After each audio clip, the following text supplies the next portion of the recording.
Hello, world, and welcome to Creating Light with Kelsey. My YouTube people, the visual people out there, I'm in a different location again. And stay tuned because it's about to change again. 2025 is panning out to be quite the unexpected shifting year. I've been calling it my becoming era is like the main word. Becoming is what I'm using for 2025. And one of my friends, she talks about picking like three words, but then also like be careful.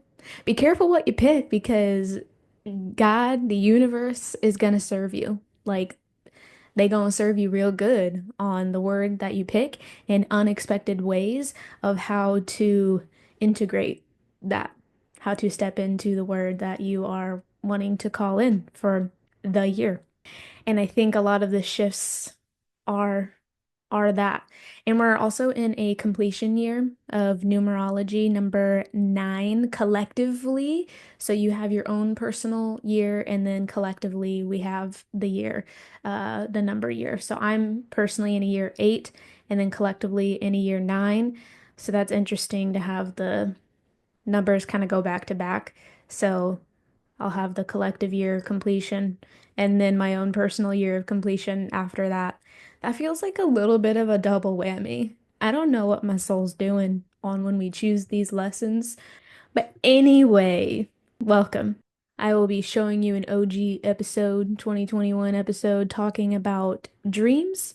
And this one, from what I recall, really talked about bringing in the trauma healing with dreams also. Like if you are a person that has a lot of nightmares or a lot of just unpleasant, disturbing type of dreams, that's really the shadow state or unresolved things, past experiences, trauma coming through in the dream world to process. Because if it's too intense to do in waking life, but things are still needing to be worked through, and it's too much to do in waking life, so we suppress, then it can most definitely come out in dreams. But how to be with that and work with it and understand that the psyche, as we're dreaming and things that happen there, remembering that it's all different aspects of us and different archetypes and messages, and they're really trying to help us within the dream state. And how do we flow with it instead of continuing to run away even as we're sleeping? Just the other thing that I want to add for now in 2025 is that continue to reiterate that yes, dreams do mean something, but how you go about it and the way that you want to process it can be totally different. And I really do feel that writing, art, dancing, and dream work is something that's within every part of the world, every culture. Maybe the way that they practice it is a little bit different, but I feel like those four things are universal when it comes to connecting with the self and to the soul and to others and just healing overall and really being in tune with God too. Like those four things, that's universal, which is why I love them so much. And this is what I offer in my own work and delivering that medicine to the world because it's a language that everyone can understand. And if you've ever really been curious about shadow work but didn't quite understand what that meant, or maybe you don't have the resources to hire a mentor or a psychodynamic Jungian therapist, because I work in that realm. I do a lot of Jungian work, especially with art. Um, but if those resources aren't available to you, but you're curious about diving deeper or understanding what your shadows may be, documenting your dreams, working with them through journaling afterwards and art making and dance, like I've said, that is going to be you gaining a relationship with your unconscious mind. And the shadows and different aspects and archetypes of the self live within the unconscious mind. And so, as we bring that to the forefront, because just little bits of information come to the surface in the dream state and what we remember, because even if you don't consciously remember a dream, we're always dreaming.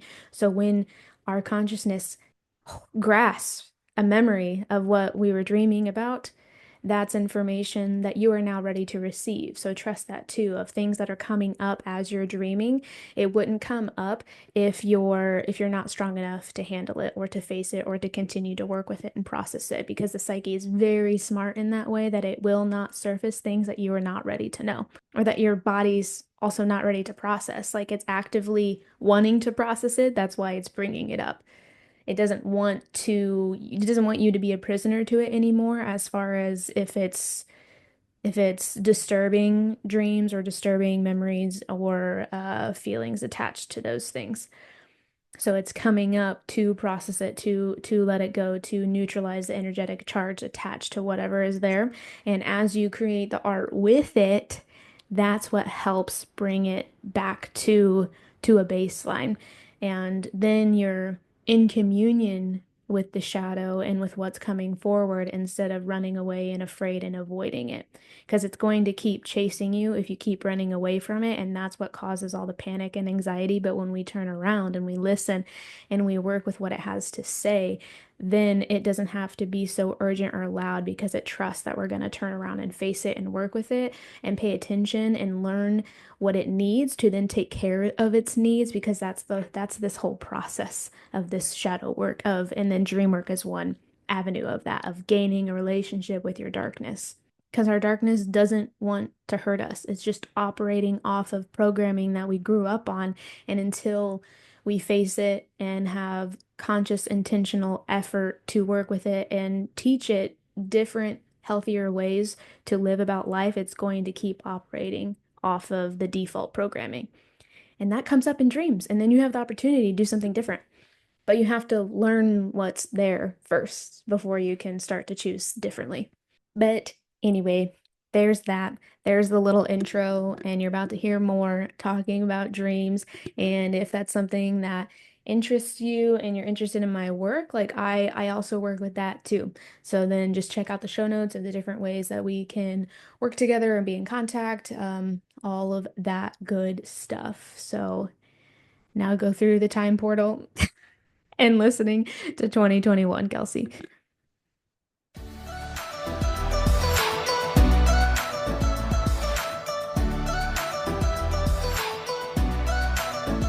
Welcome to Creating Light with Kelsey. I am an art therapist who believes that the only way we can create light in our lives is by having the courage to feel our darkness. On this show, I will discuss trauma and ways to heal through modalities like art therapy, sexuality, and spirituality. I have been called to share my story to show that even in the midst of pain, I have found purpose. So join me as I continue the healing journey and create light within while feeling the darkness. I hope it inspires you to do the same.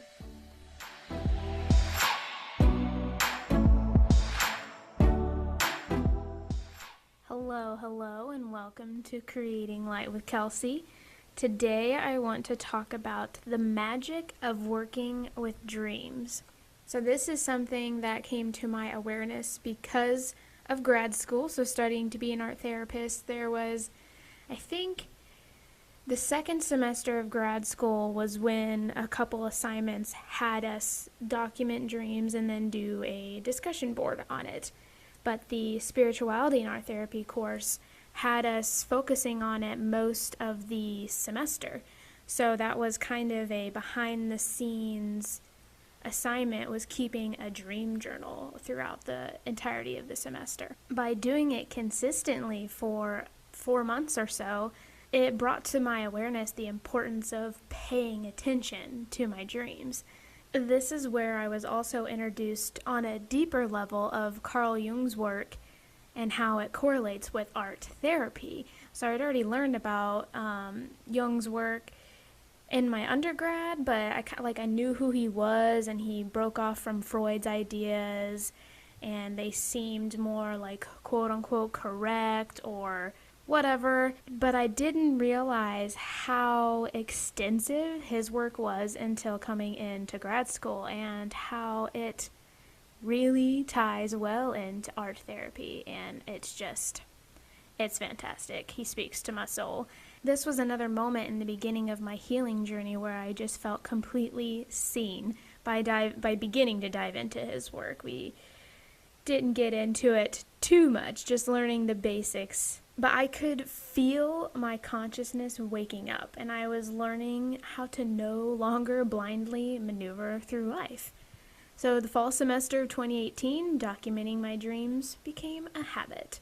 I had not realized at the time, but this was the first act of self care that I actually started practicing. Documenting my dreams increased my self awareness, and it allowed me to become in tune with my emotions. But I didn't know that's what I was doing when I was deciding to document my dreams. And then this was for class, but we would do a reflective art piece on certain dreams that stood out to us. And it gave me the opportunity to then process any feelings further that surfaced. And it was only a few assignments that we had to do that, but I decided to then just choose to do that for most of the dreams that stood out to me, and had my own sketchbook, which I will go through that with you guys in a little bit. But the more I did this, the easier it became to remember my dreams, especially taking that extra step to then make an expressive art piece to recreate what you saw in your mind, like an abstract image of just communicating your feelings. And all dreams are filled with such rich information that's all from our unconscious mind. And as Freud says, we are only 10% consciously aware of what's happening within our entire psyche. So that from my perspective, I just think of it as, does that mean we could only be 10% aware of who we are as individuals? That's kind of scary. It's quite daunting. But by being in tune with our dreams and remembering them and dissecting the messages that they bring forward, that's how we begin to bridge the gap. But I know for a lot of people, the idea of paying attention to your dreams and actually remembering them can be quite scary. Especially as a trauma survivor, a lot of dreams are unpleasant and can be nightmares or just flashbacks in a way. And that's how it was for me. Especially since I was continuing to avoid my darkness at this point, all of my trauma was stored within the unconscious. So where is that going to come out? Like, it's going to come out through projection, through unconscious, like reactions, emotional reactions in daily life. But then in the dreams, things will come out in the dreams, the familiar feelings that I had felt when I was experiencing trauma. So when I was stuck in my avoidance, thinking about documenting the dreams was nerve-wracking, but I just allowed myself to be more excited about it and be more curious. Then for me, the more in tune I came with my unconscious mind, it became a less scary place, because I was going to the depths of that and remembering the dreams, and some of them were scary, but I was familiarizing myself with it. And the more I accepted that it is what it is, they just became less scary. And then the nightmares subsided, and when I would just sit with them and show them grace, I started to realize that the unconscious doesn't have to be that scary. And for me, it was only super scary because it was doing all the things to get my attention and be really jarring, which could be scary. But when you peel back the layers, it's just the hurt parts of you and your inner child that have been doing anything to get your attention to pay attention to it. And then I was with the dreams. So, like I said, trauma is often stored within our unconscious, and that is also because that is also our brain protecting us, that the conscious mind does need to still be in a state of daily functioning. So if we are not ready to integrate all the unconscious information yet, the conscious mind will not remember it until it's ready. Even in dreams, it's only bits and pieces of your unconscious, especially what you actually remember. So it's a very gradual process working with dreams as well. It can be. But as I have said in previous episodes, if we never take the time to connect with the unconscious, it will begin to rule our life, and it can become louder and louder until we decide to pay attention to it. It will rule our life, but then the thing is, we won't be aware of it.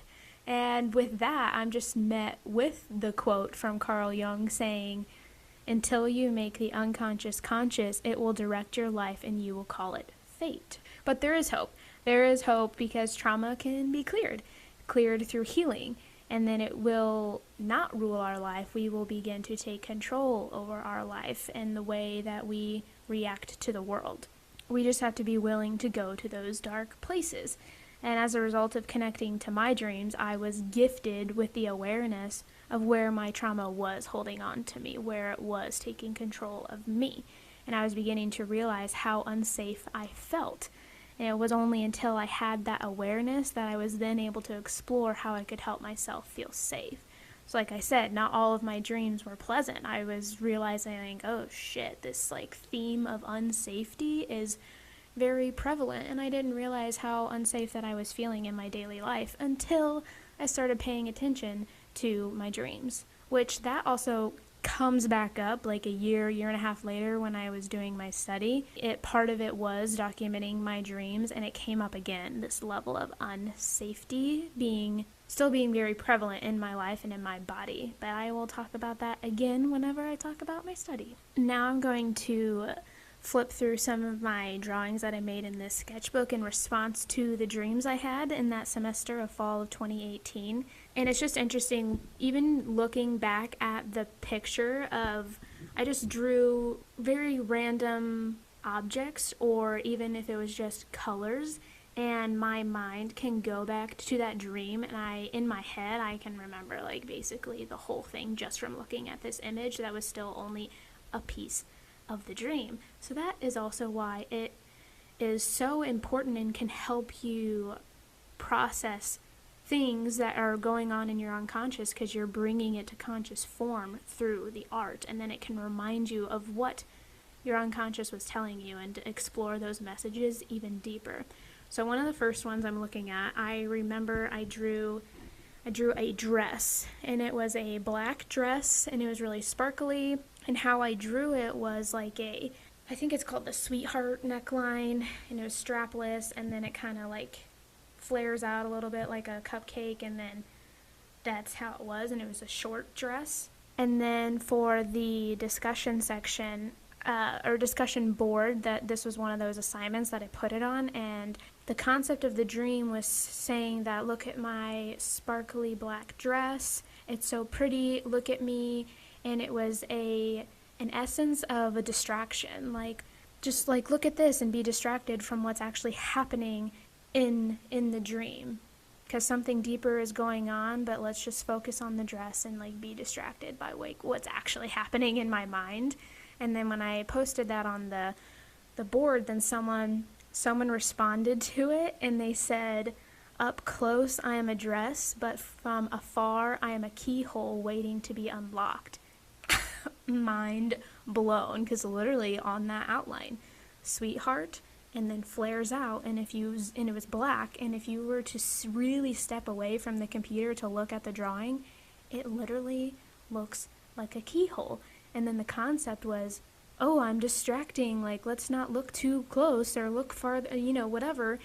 And then it's actually a keyhole. I was distracting myself from the key to messages from my unconscious, from awareness. I was distracting myself from my own awareness because I just didn't want to know. I didn't want to go there. So that was definitely interesting. And then the two dreams following that, well, the one dream immediately following that, I remember, well, because I haven't drawn, but in the drawing was, I was at a train station or subway, and I'm down in the tunnel of the thing, and then the train is going fast behind me, and then I am running away from this person, and then they caught me, and then and this is what I drew, I'm cowering down in the fetal position, protecting my head, and then they have a bat over me, and they are beating me.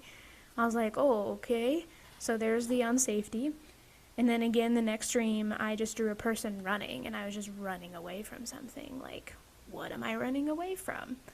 And then the next dream, I kind of remember it. I just drew colors, and then I wrote conflicted. So then I'm over here conflicted about emotions and feelings and memories, and That's interesting. Just those 4 dreams alone, like I have already like dove into like a deeper level of knowing. Then there was a theme of dreams of being in pain and being in physical pain. And from the trauma that I experienced, there was physical pain. Then there was another dream, and this one's freaking creepy. I'm like looking at it now, and I'm like, this is still just as creepy and terrifying to look at. I drew a person, myself, and then I drew this like figure. I mean, it just straight up looks like an alien. And then I have a line connecting me to the alien, and then the alien to me. So it's like just cycling and kind of like we are one. And then I wrote, our thoughts aren't our own. We can't control our own thoughts. Creepy. But that's a fact. We can't really control our own thoughts. Our thoughts are just there. They just pop up in our head throughout the day, and then we have the choice to like entertain it or not. And then there's sometimes when we are quote like kind of more in control of our thoughts, but like I don't know, we just have so many thoughts in the day, and like we can't control them. They just are. They're just there. And I think that's what that dream is like. Just the level of control. Like, hey, we don't really actually have control, so your life will be a lot easier once you just surrender to the fact, especially surrender to the fact that you can't control your own thoughts, and you can just be at a neutral state and let them come or go or whatever. Now this is just coming back to me since, again, I'm looking at it and talking about it. Beauty of art therapy. I do remember it was like me and this alien figure were facing each other, and then they put their hands on my head, and I think that's where I was getting at the essence of the connecting of the lines from me to the alien and then the alien to the me. But they were just like looking into my eyes, and then their eyes just like went black, and then my eyes went black, and then it was like they were in my body. And then like, yeah, like lack of control, like there's no control. Sounds like some Matrix shit. But yeah, how wild is that? And I mean, I think reflecting now, that is definitely starting on my whole theme of surrender, and surrendering to myself, surrendering to my thoughts, surrendering to the dark thoughts that I have after surviving rape, surrendering to the process of healing, just letting go. Because there's so many things that I can't control. I can control how I react, but I can't control to what happens or how things happen. So yeah, that was definitely the beginning of this long journey of embodying surrender. Okay, I have one dream left to share out of my like stood out dreams that I documented through art anyway. And this one is just interesting to look at because I feel like I was starting to actually embody the acceptance of what I was going through. So I had labeled it the perfect, dark, beautiful storm. And I was on a beach, and it was semi-crowded, and then all of a sudden a storm is rolling in. Very dark clouds. I think even the water was doing things crazy. I mean, maybe it was kind of like an essence of a hurricane. And I wasn't like right on the beach. I was on a roof of a building, but I could see the beach and up high and see everyone, and I was just observing, and it was just ultimate chaos. Everyone was freaking out, running around, not knowing what to do, and really scared and just freaking in fear of the storm that was coming. And then I'm looking at the storm coming, and I am just completely calm. And I had wrote that I didn't see a reason to panic when the storm was coming anyway. So my unconscious was then definitely accepting the fact of we're about to freaking dive into the storm of my suffering. And let's stop panicking, because up until this point, I was panicking because it had surfaced to my conscious awareness a year ago. And then through that whole year, I was basically panicking and avoiding and not wanting to go there. And then finally, my unconscious is like, the storm's here. It's coming. Let's not panic. It's going to come anyway, like we already know. So let's just be in it. And then I wrote, why freak out when our reaction won't stop the storm? I stood to admire the storm and accept it. Oh my God. Yep, that's literally it. I was there. I had arrived to finally accept my trauma and just let the storm hit me. Because I wrote that down. It said 9/28/18, and this was right before I had started the Bearing Gifts of the Feast project, where I straight up went into the process of owning my suffering, which I'll be getting into in the next couple episodes. Which, I mean, that changed my life. So here we are. And I got here because I was documenting my dreams. It was a very important piece to the puzzle. Now I just want to talk about how to make documenting your dreams a habit if that's something that you're interested in. So I first started by making an intention because I hadn't really remembered my dreams consistently up until this point, or I just have flashes of them. I definitely never like wrote them down. So if you're to a point where you're just like, oh, I don't dream. Like, how can I document my dreams when I just don't dream? Well, you do dream, we just don't remember them. So, setting the intention, like and it's engaging in self-talk, that I am willing and able to remember my dreams, I want to remember my dreams, and I'm willing to receive the messages that they receive, or that they are going to give. Setting that intention and just reminding yourself and keep talking to yourself of that intention, it will prepare your conscious mind to be ready for the whirlwind of the unconscious.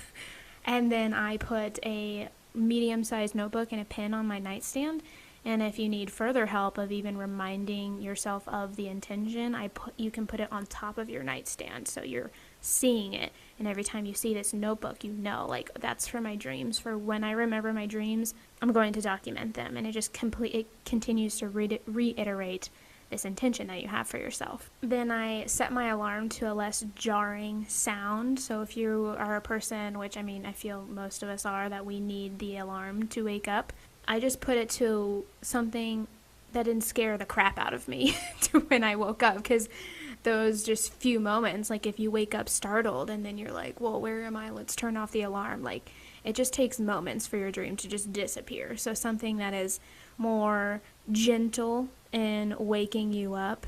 And if you need something that is jarring to wake you up, maybe that's something you can like work up to and work on. But that helped me, because you really do want to prevent yourself from being startled out of the dream state. Then the first thing that I did when I woke up was document my dream. Like, I didn't look at my phone, I didn't check my messages like, oh, real quick. No, I just wake up, boom, pen to paper. Because like I said, it is immediate. It just takes moments for important parts of the dream to just slip back into the unconscious mind. So that first minute of waking up is really crucial, because social media and texting someone first thing in the morning can wait 10 to 15 minutes.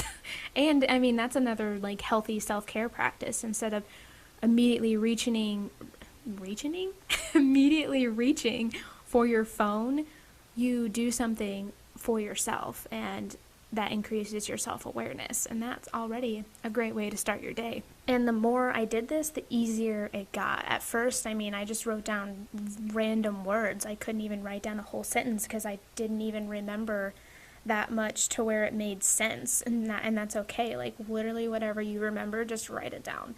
And then a good practice, if you don't remember your dream, just wake up and write down what you're feeling in that moment, because that could be connected to the feelings and the dreams that you just woke up from. But now I'm to the point where I'm writing a story. Like, it's so long. Now I start writing them on my phone, like notes on my phone, because it is so long and I can type super fast and not lose the information.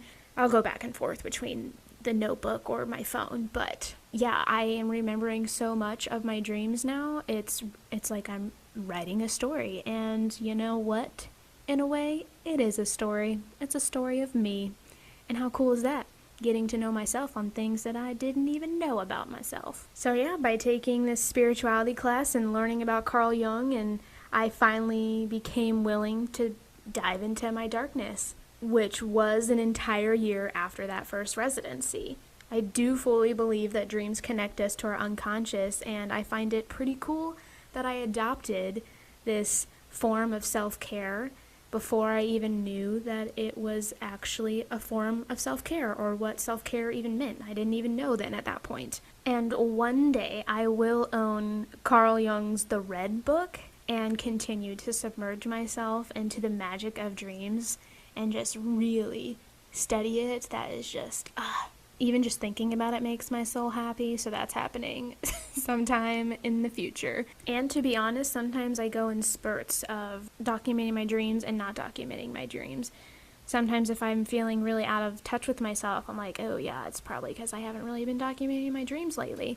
And other times, if I'm doing so much work in other aspects of life, then also documenting my dreams is just too much for my conscious mind to integrate, and that's okay. So you just do whatever is best for you, and it's all a process. But yeah, if you are interested in that, let me know, reach out, and if you've had any interesting dreams lately or new discoveries, I'd love to hear it. Ways to connect are in the show notes. And the next episode, I will be talking about how I actually owned my suffering through the project of bearing gifts of the feast that we had to do for our class. So stay tuned.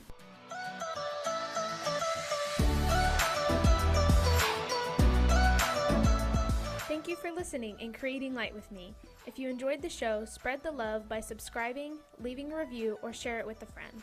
If you're related to this episode, reach out and let me know. Ways to connect are listed in the show notes. And until next time, remember, when we see the light in ourselves, we create light in others.